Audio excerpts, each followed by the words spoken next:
अखिल Bharat trade union Congress Dhenkanal जिला committee द्वारा जिलापाल ऑफिस घेराव।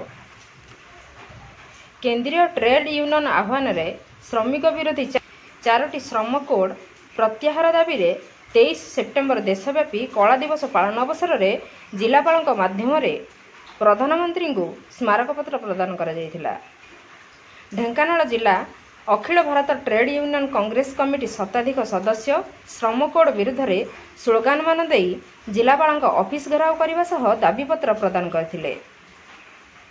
आगामी दिन में यह दाबी पूरण कर आशा रखिथिले।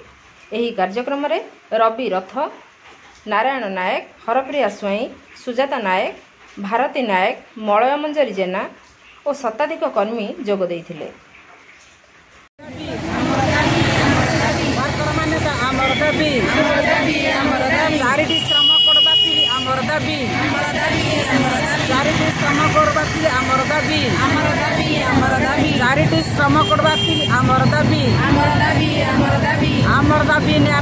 प्रधानमंत्री पे माननीय आमर दाबी न्याय दाबी मोदी सरकार माननीय।